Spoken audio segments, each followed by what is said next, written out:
नमस्कार, मैं संजीव अवस्थी। आप देख रहे हैं हिल्स पोस्ट।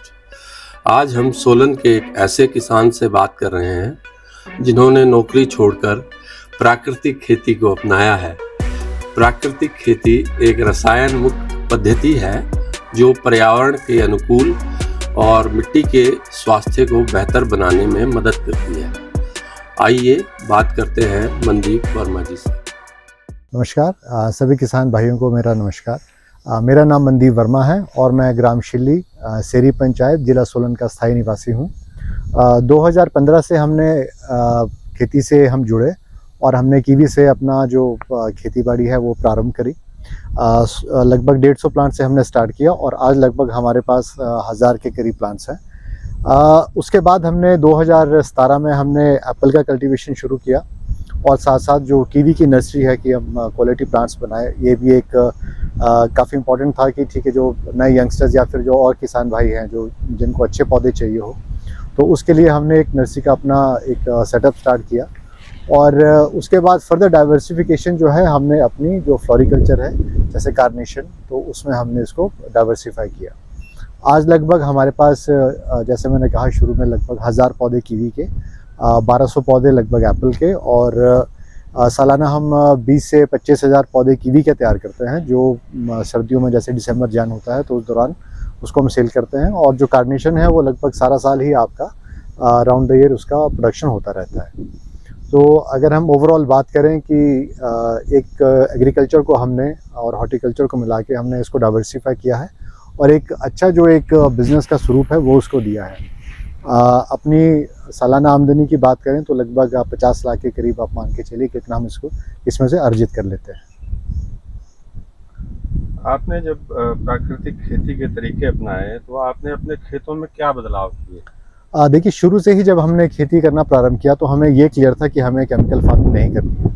तो 2015 में जब हमने स्टार्ट किया तो हम ऑर्गेनिक इनपुट्स आपके जैसे जो बाज़ार में आसानी से मिल जाते हैं तो उनको यूज़ करना शुरू किया।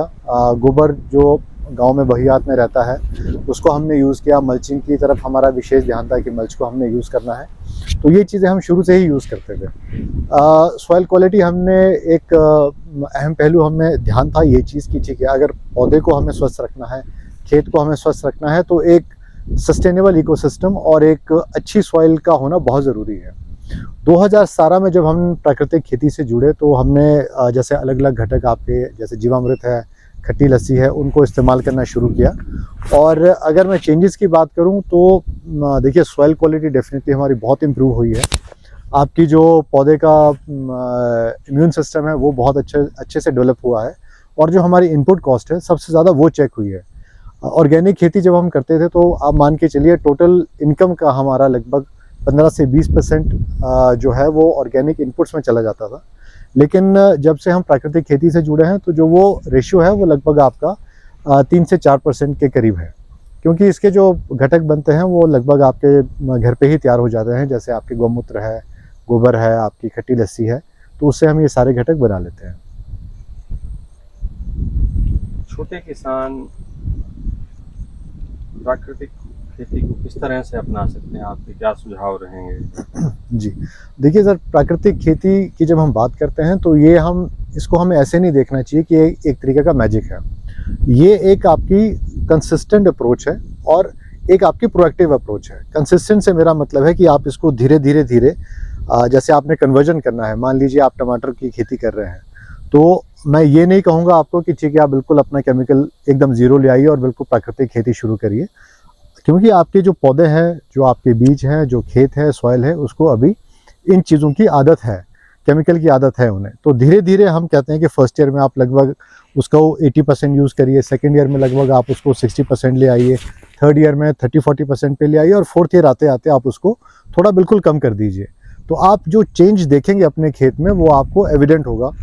इसको स्टेप बाय स्टेप करिए और प्रोएक्टिव रहिए। प्रोएक्टिव से मेरा मतलब है कि डिजीज़ आने से पहले आप इसकी तैयारी रखिए। जैसे जीवामृत का छिड़काव है, अगर आपको लगता है कि आपके खेत में माइट का बहुत प्रकोप है तो आप जीवामृत, आपका नीमास्त्र हो गया, अग्निअस्त्र हो गया, आप इसको रिपीटेडली इसको यूज़ कर सकते हैं। धीरे धीरे जैसे आपने मान लीजिए पहले हफ्ते में इसको 2 बार यूज़ किया, सेकेंड या थर्ड वीक में आप इसको एक बार यूज़ करिए, फिर उसको थोड़ा बढ़ा दीजिए, 15 दिन के अंतराल के बाद करिए। तो ये अप्रोच हमें अपनानी पड़ेगी। और दूसरी बात है पेशेंस की, ठीक है, आपको थोड़ा सा इसमें सब्र रखना पड़ेगा। हम इसको ओवरनाइट मैजिक नहीं देख सकते कि ठीक है एकदम से इसका चेंज आ जाएगा। आपकी मिट्टी जब मजबूत होगी तो डिजीज़ ऑटोमेटिकली कम आएगी। जब आपके पौधे का जो इम्यून सिस्टम है वो अच्छा रहेगा तो पौधे में वो क्षमता आएगी कि वो बीमारियों से लड़ सके। जैसे कोई हार्मफुल फंगस है, कोई आपका वायरस है या फिर कोई कीड़ा है, तो उसका जो इफेक्ट है वो पौधे के ऊपर कम पड़ेगा। तो जो प्राकृतिक खेती है हमारी एक कंसिस्टेंट और प्रोएक्टिव अप्रोच है। तो इस तरीके से अगर हम सभी किसान लोग मिलजुल के थोड़ा थोड़ा आप इसको आपने पहले चाहे डेमो फॉर्म पे लीजिए, आपको लगता है कामयाब है तो आप इसको पूरे फुल फ्लेज स्केल पे लेके जा सकते हैं। वर्मा जी, रासायनिक आधारित कृषि से प्राकृतिक खेती में बदलाव करते समय किसानों को आमतौर पर किन चुनौतियों का सामना करना पड़ता है? जी, देखिए, सबसे पहले तो जो रिजल्ट्स हैं हम उसकी बात करते हैं। जो केमिकल फार्मिंग है उसमें आपको एक जो इसका एक वर्किंग का सिस्टम है वो ऐसा है कि जैसे एलोपैथी मेडिसिन होती है आपकी। मान लीजिए आपको जैसे कोई फीवर हो गया है, तो अगर आप पैरासीटामोल लेते हैं तो उसका रिएक्शन आपको एकदम दिखता है कि बॉडी का टेम्परेचर डाउन हो गया है। तो केमिकल फार्मिंग में अब जैसे मान लीजिए कोई कीड़ा लग गया या कोई माइट आ गया तो आप फटाक से उसमें पॉइजन कर देंगे, या फिर मान लीजिए आप कोई एक हेवी इंसेक्टिसाइड दे देंगे, तो उसका रिजल्ट तो आपको दिखता है कि ठीक है वो चीज़ कंट्रोल हो गई है। लेकिन जो उसके साइड इफ़ेक्ट्स हैं, जैसे मान लीजिए गेहूं का हम एग्जांपल लेते हैं कि आप उसमें कोई इंसेक्ट आया, आपने इंसेक्टिसाइड किया, लेकिन जब हम उसको इवैल्यूएट करते हैं तो जो एक लेडी बग करके कीड़ा होता है, अगर हम उसका जो मतलब ईटिंग हैबिट देखें तो वो दिन में लगभग 1300 से 1400 अंडे माइट के खाता है। तो जब आप इंसेक्टिसाइड स्प्रे करेंगे तो वो भी मारा जाएगा। उससे क्या होता है कि अभी तो आपका जो इंसेक्टिसाइड हुआ, ठीक है, आपका इंसेक्ट कंट्रोल हो गया, लेकिन जो सेकंड डिजीज़ उसमें आएगी वो आएगी माइट की। ठीक है सर, आप माइट के लिए स्प्रे करेंगे तो फिर से पॉइजन है, कहीं ना कहीं जो हमारे बेनिफिशियल इंसेक्ट्स हैं वो मारे जाएंगे, और पॉइजन का जो रेजिड्यू है वो हमारे कहीं ना कहीं जो फूड साइकिल है उसमें एंटर होता ही होता है, चाहे वो एंड प्रोडक्ट हो, जैसे मान लीजिए गेहूँ है या एप्पल की बात करें, फ्रूट है, या फिर सॉइल की बात करें। तो जब वो आपका एक फूड साइकिल में आ गया तो आप उसको खाएंगे तो एंड कंज्यूमर खाना तो हम लोगों नहीं है, तो हमारे शरीर में भी जाएगा। उससे क्या होगा कि फर्दर जो हमारे शरीर में कोई ना कोई डिजीज़ या इम्यून सिस्टम डाउन होगा, तो उसमें एक ये जो साइकिल है, मतलब करते तो हम चलो एक कीड़े के लिए, लेकिन इम्पैक्ट ये पूरी जो ह्यूमन रेस है हमारी, वहाँ तक जो एंड कंज्यूमर है वहाँ तक आता है। तो जो ट्रांजिशन की हम बात करते हैं कि ठीक है अब इसका रिजल्ट आपको एकदम दिख गया, लेकिन जो लॉन्ग टर्म इम्पैक्ट है वो आज हमें विजिबल होता है। अब हिमाचल की बात करें तो जो कैंसर पेशेंट्स हैं हिमाचल में, लगभग हिमाचल का स्थान जो मेरी नॉलेज है वो 8वें नंबर पे है ऑल इंडिया में, जो इतने स्टेट्स हैं। तो हिमाचल देवभूमि है, पहाड़ है, नेचुरल पानी है हमारे पास, लेकिन कहीं ना कहीं जो रसायनों का जो साइड इफेक्ट है वो बहुत हिमाचल में आज की डेट में मानते हैं कि गांव तक पहुंच गया है। जो नंबर ऑफ पेशेंट्स आपके कैंसर पेशेंट्स है या जो मान लीजिए शुगर पेशेंट्स है वो बहुत ज़्यादा गाँव में है। अब हम आते हैं जो हमारी ट्रांजिशन की हम बात करते हैं कि ठीक है प्राकृतिक खेती ऑर्गेनिक फार्मिंग की तरफ जब हम आते हैं, इसका जो वर्किंग क्राइटेरिया है वो ये है कि ठीक है हम एक सस्टेनेबल इकोसिस्टम को डेवलप करते हैं, यानी एक ऐसा वातावरण अपने खेत में बनाते हैं कि आपकी मिट्टी की जो स्वास्थ्य है वो सुधरा रहे। अगर मिट्टी स्वस्थ रहेगी, जो माइक्रोब्स हैं हमारे मिट्टी में वो उनका जो काउंट है वो ज़्यादा रहेगा, तो ऑटोमेटिकली जो हमारे पौधे का इम्यून सिस्टम है वो अच्छा रहेगा। तो बायोलॉजिकली भी हम कुछ चीज़ें कंट्रोल करते हैं। जैसे जब हम आपकी रूट रॉट की बात करते हैं तो बहुत से ऐसे हेल्पफुल फंगस है जिसको हम यूज़ कर सकते हैं अपनी मिट्टी में, जिनको हम बढ़ा सकते हैं, तो उससे जो है रूट रॉट का कंट्रोल हो जाता है। अब जैसे एप्पल में रूट बोरर की दिक्कत आती है, तो कुछ ऐसे फंगस हैं जो हम उसको मिट्टी में मिलाएं तो वो सिर्फ उनको मारेगी, जो जैसे हमारे हेल्पफुल जो इंसेक्ट्स हैं जैसे अर्थ फॉर्म्स है तो उनको बचा के रखेगी। तो दोनों का जो वर्किंग क्राइटेरिया है वो अलग है कि ठीक है एक केमिकल फार्मिंग में इंस्टेंट रिएक्शन है, और जो हमारी नेचुरल फार्मिंग है उसमें आप एक इकोसिस्टम डेवलप करते हैं जिसमें थोड़ा समय लगता है, लेकिन ये एक लॉन्ग टर्म इफेक्ट है आपका। तो जब ट्रांजिशन हमने करना है तो जैसे मैंने पहले भी कहा, इसको हम स्टेप बाय स्टेप करें कि ठीक है एकदम से अगर आप केमिकल फार्मिंग पे है तो हम एकदम इसको ज़ीरो ना करें, फेज़ बाय फेज़ इसको आप लेके आएँ और थोड़ा सा पेशेंस रखें। जो फार्मर्स हैं आप देखें कि कौन सी चीज़ें आपके खेत में जो है एक अच्छा इकोसिस्टम बना रही है, आप उन प्रैक्टिसेस को आप अडॉप्ट करिए। तो एंड रिजल्ट जब हम देखेंगे 3 या 4 साल बाद का जो ट्रांजिशन है वो आपको ऑटोमेटिकली नज़र आएगा कि जो आपका खर्चा है, मान लीजिए 1 बीघे की जब हम बात करें केमिकल फार्मिंग में, अगर आप उस पर 40 से 50 हज़ार का आपका खर्चा आता है, वही आपका 3-4 साल बाद घट के लगभग 4 से 5 हज़ार पे आप आ जाएंगे। तो जो आप पैसा बचाते हैं वो आपकी आमदनी है। तो हम इस चीज़ को मानते हैं कि ठीक है, किसान स्टेप बाय स्टेप इसको करे और जो ट्रांजिशन है वो उसको स्मूथली ट्रांजिट करे और एकदम से उस पे ना आए कि ठीक है अब मैंने एकदम केमिकल फार्मिंग बंद कर देनी है और इस पे नेचुरल फार्मिंग पे आ जाना है। इसको आप सिस्टमेटिक अप्रोच साल दर साल अपनाएं और आपको कामयाबी ज़रूर मिलेगी। लगे हैं जी देखिए, बात करें तो लगभग 30 से 40 किसान परिवार हमारे गांव में है। प्राकृतिक खेती की हम बात करें तो जो महिलाएं हैं गांव की हमारे, उनका जैसे कैंप लगा था 2017-18 में, तो उन्होंने उसके अंदर काफ़ी अच्छा योगदान किया। लगभग आज की डेट में मान के चले तो 5 से 6 फैमिलीज़ हैं जो आपका 100% आपका प्राकृतिक खेती कर रही हैं। और लेकिन मैं एक चीज़ मैं फिर से वही कहूँगा कि जैसे मैंने कहा था शुरू में कि जो रिज़ल्ट्स की बात हम करते हैं तो ओवरनाइट रिज़ल्ट्स नहीं आपको देखने को मिलेंगे, आपको कंसिस्टेंट रहना पड़ेगा। तो कहीं ना कहीं चाहे आप हमारे गांव की बात लीजिए, किसी और गांव की करिए या ब्लॉक लेवल की बात करें, तो थोड़ा जो एक ट्रांजिशन फेज़ है वो थोड़ा अपनाना पड़ेगा फार्मर को और थोड़ा उसमें आपको एक कलेक्टिव अप्रोच लानी पड़ेगी पूरे गांव में कि वो देख सके। अब शुरू में कुछ लोग रिलक्टेंट थे कि ठीक है इससे रिजल्ट नहीं है, लेकिन जब हमारे फार्म पे उन्होंने देखा कि रिजल्ट्स अच्छे हैं तो उन्होंने भी ये कृषि को अपनाया है और उनको भी कहीं ना कहीं फ़ायदा मिला है इस चीज़ का। क्या प्राकृतिक खेती के बारे में कोई गलत धारणा है, और यदि है तो आप क्या उसको स्पष्ट करेंगे? देखिए, गलत धारणा नहीं कहूँगा मैं, थोड़ी सी इसको एक लैक ऑफ नॉलेज बोलूँगा जो फार्मर्स के बीच में है। कि जैसे मैं शुरू से यही बात बोल रहा हूँ कि आप इसको चमत्कार मत मानिए कि एक दिन में आपका खेत बदल जाएगा। आप जुड़े रहिए प्रकृति से, ठीक है। आप जितना अच्छा प्रकृति को देंगे उतना ही आपको रिजल्ट वापस मिलेगा।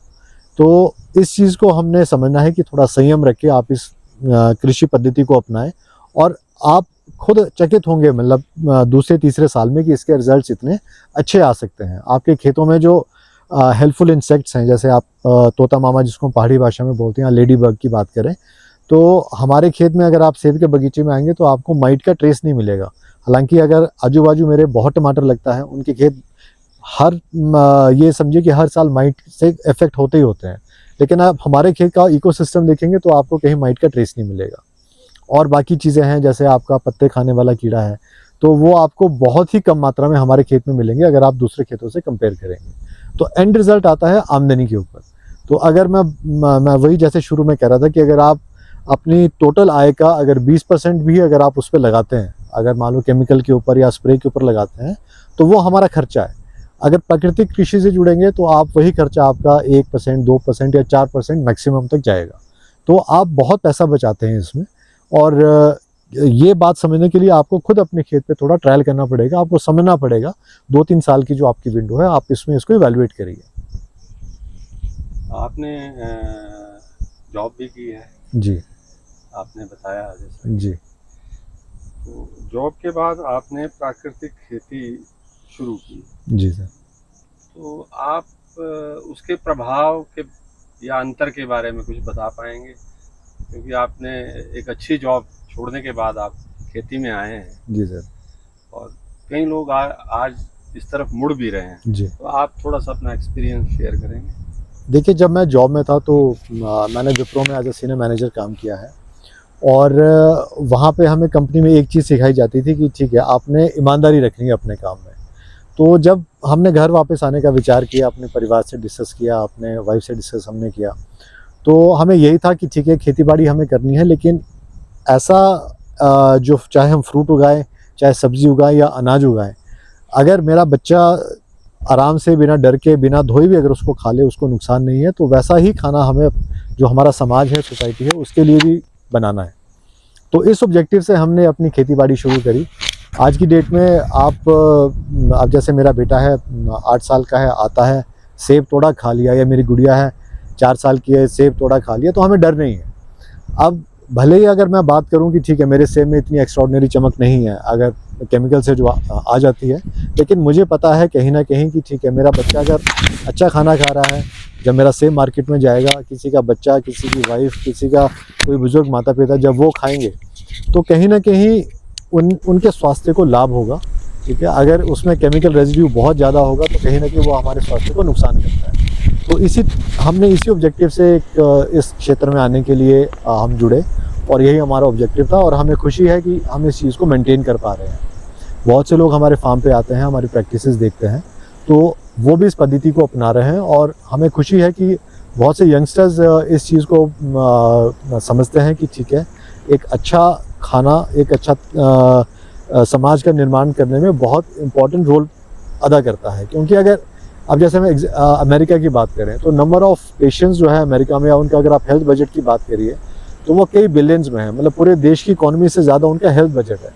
आज भले ही हम उसको डेवलप नेशन बोले, लेकिन बेसिकली आप उसको क्लोजली मॉनिटर करेंगे तो हम उसको सिक नेशन बोलेंगे तो गलत नहीं होगा। क्योंकि जो उसमें 6 साल या 7 साल से बच्चे डायबिटिक होना शुरू हो गए हैं, कैंसर पेशेंट, हार्ट पेशेंट बहुत हैं वहाँ पे।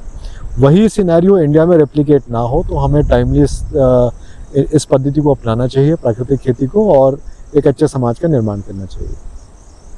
जी, तो जो हमारी आत्मा की टीम है और उन्होंने कैंप लगाया था यहाँ पे 2017-18 में, तो उसमें हम जो गाँव वासी है सब ने लगभग 3 दिन का जो शिविर था उसमें ट्रेनिंग ली और उसके बाद जो प्रैक्टिकल अप्रोच हमने अपनाया वो अपने फार्म पे, और जो हमारी डॉक्टर वाई.एस. परमार यूनिवर्सिटी है वहाँ पे जो डेमो फार्म्स लगे हैं हम वहाँ भी विज़िट किए और वहाँ पे देखा कि ठीक है, इस मॉडल को कैसे कामयाब किया जा सकता है। तो जब अपने फार्म पे हमने इसको रेप्लिकेट किया तो रिज़ल्ट्स हमें अच्छे मिले और आज हम काफ़ी खुश हैं इस चीज़ से कि कम जो हमारी लागत है, इनपुट कॉस्ट है, वो बहुत कम है और रिज़ल्ट्स आपके सामने हैं। कीवी की खेती के लिए युवा किसानों में काफ़ी रुझान है इन दिनों जी। तो वो किस तरह इस डायरेक्शन में बढ़ सकते हैं, उनके लिए आपका कोई संदेश? जी, देखिए, कीवी फार्मिंग बहुत ही पोटेंशियल क्रॉप है और जिस तरह सेब ने एक ट्रांजिशन किया जो हमारे अपर एरियाज़ हैं हिमाचल के, वैसा ही कीवी एक मिड हिल के लिए वरदान है। और अगर जितने भी युवा है वो कीवी की खेती में जाना चाहते हैं तो बहुत अच्छा विकल्प है, आप ज़रूर इसे अपनाएं। लेकिन सबसे पहले जो मेरा सुझाव है, कीवी के लिए पानी की बहुत रिक्वायरमेंट है। तो सबसे पहले अपने जो बगीचे हैं, आपके जो अपने खेत हैं, जगह है, वहाँ पानी का संसाधन भंडार बनाएं कि जहाँ पे आपके पास राउंड द ईयर पानी की अवेलेबिलिटी होनी चाहिए। क्योंकि शुरू के 2-3 साल तो कीवी का पानी चलो आप मैनेज कर लेंगे, लेकिन जब जैसे जैसे इसकी प्रोडक्शन बढ़ती है, आप मान लीजिए आपका पौधा लगभग 50 या 60 किलो पे आता है, तो जो पीक समर पे इसकी पानी की रिक्वायरमेंट है वो लगभग हफ्ते में 150 लीटर के आसपास है पर प्लांट। तो आप खुद कैलकुलेशन कर सकते हैं कि अगर आपके पास 100 प्लांट है तो आपको कितना पानी इसमें रिक्वायर्ड होगा। और कीवी एक ऐसा प्लांट है कि अगर वाटर स्ट्रेस में वो चला गया तो फिर उसको रिवाइव करना थोड़ा मुश्किल होता है। तो अपनी बागवानी को सक्सेसफुल बनाने के लिए सबसे पहला जो हमें स्टेप लेना है कीवी में, वो पानी का इंतज़ाम करना है कि ठीक है, चाहे आप वहाँ बोर कराएं, चाहे टैंक बनाएं या रेन वाटर हार्वेस्टिंग करें।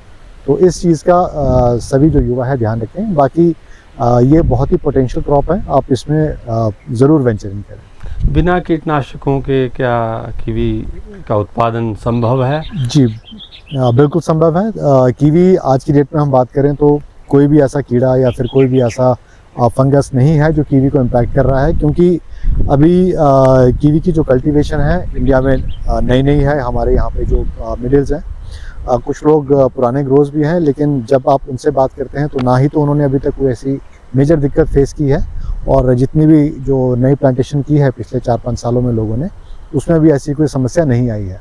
बागवान भाई सिर्फ एक चीज़ का ध्यान रखें कि जहाँ से भी आप पौधे लें तो वो डिजीज़ फ्री हो, और अगर आप पौधे इंपोर्ट करा रहे हैं तो विदाउट पेपर्स उसको ना लें। क्योंकि बहुत से केसेस ऐसे हमने सुने हैं और सामने आए हैं कि पौधा या तो चाइना से आ रहा है या फिर मान लीजिए आपका जो ईस्टर्न रीजन है वहाँ से आ रहा है, और कोई ना कोई इन्फेक्शन, जैसे कीवी का जो एक PSA करके डिजीज़ है या फिर कीवी कैंकर है, उसके सिम्टम्स दिखने शुरू हो गए हैं राजगढ़ एरिया में।